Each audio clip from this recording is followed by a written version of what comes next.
Now, are you guys still with Simpson? Yes, we're still with Samson. We're still without Heyman. We're he's still. I manage David, so everything's the same. For whatever rumors people hear, whatever, the team is still the same. Same. Nothing has changed, and everybody's the same. Now, obviously, you guys were invited to Saudi Arabia for that Bevo and Better Beef card. Was there any talks of, getting the winner of that fight? That's the reason we went over there because we were supposed to fight the winner of that fight, Better Beef or Be Bold, and that's the reason we were there. I don't know what happened. I heard that Be Bold didn't want to fight David. I heard the Better Beef didn't want to fight David. Be Bold decided to give his belt away, not to fight David. Instead of fighting him, he just handed the belt over, So uh, that's not a good way to get a belt. We wish we would have fought for that belt, but I'm not going to complain. You know, we wanted to fight them. They decided to give the belts away, and hopefully we can take the WBA also away from him. If he doesn't want to fight, I think they're going to make that mandatory. That's what I heard. But we would love to fight him instead of just handing those belts. Regardless, the ideal is getting all those belts mandatory, whether it's in Saudi Arabia or not. Your motive is to collect these belts. Well, at the end of the day, that's what we're here. That's what every fighter wants. Everybody wants to get those belts. So I mean, everybody fights. That if you get another belt, you get pay a little bit more. So at the end of the day, we want to make history.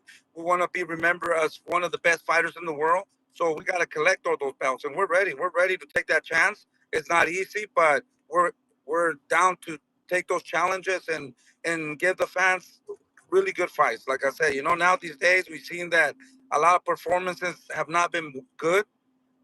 People just go there and collect belts and collect money, and they run around, and we don't want that. We want to show the world and make boxing exciting again, and show the world that David's a different fighter. Obviously, we talked about, when you guys were moving up in weight, it was a lot to do with, just capturing legacy. And, now that, there's so much money on the table with this Crawford and Canelo fight.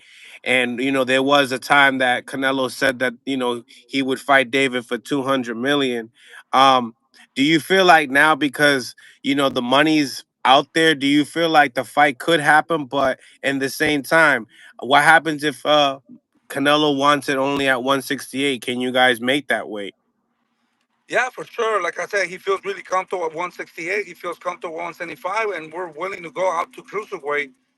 If I'm not thinking about Canelo, I don't care about Canelo. We're trying to make our own path and keep doing what we're doing. But if there was an opportunity to fight 168, we'll do it. We could definitely do it next. Not a problem.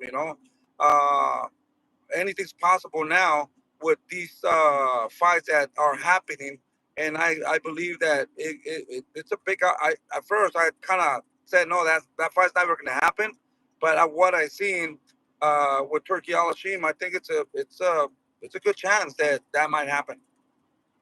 Right, right. Gotta be excited. Gotta definitely be excited for something like that. For sure, we're excited. We're ready. We got to stay ready. We got to keep motivated and keep proving ourselves because anything can happen these days. Now, you was talking about the card a little bit. Devin Haney and Brian Norman for that welterweight title at 147 pounds. The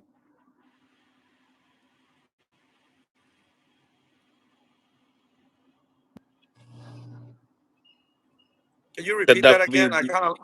I kind of lost you a little bit. Can you repeat that? No biggie. What do you think about the co-main event with Brian Norman Jr. and Devin Haney, welterweight WBO on the line? It's a great fight. It's going to be good. They're going to have to prove each other that they really want to make a statement. So I think now, uh, everybody's complaining about. I heard David Haney that he said that they want to change their style, and I hope they do because at the end of the day, it's going to make it more exciting. At the end of the day, man, I believe in my mind is that you know you don't have to protect your undefeated record. As long as you give the fans, I mean, they're already up there. They're known. So any fighter that's up there that's made it and that's been a world champion, I think that people are still going to follow you as long as you give them good fights. So they don't have to really worry about their undefeated records. You just got to put up a show and keep fighting good fighters, and that's all. But you got to show up that day of the fight. Do you feel like it's a dangerous fight for Devin Haney after that? What he has shown us in his last outing. Every fight is a dangerous fight, man. Styles Right. make fights, so it's a dangerous fight for both of them. Especially if you're trying to prove the world that you're the best, and at that level, those are elite fighters, and anything can happen. So we've seen a lot of surprises. So we're still gonna be seeing more surprises. So it's an exciting fight. It's a dangerous fight for both of us. How do you see that fight playing out? Man, like I said, both guys are trying to prove themselves, and whoever, in my mind, whoever gets there prepared mentally and physically and wants it more, I see that those are going to be the winners. But I'm going to have to go with David Haney because I know him. I know his father very well, and I would love for him to win. But anything can happen.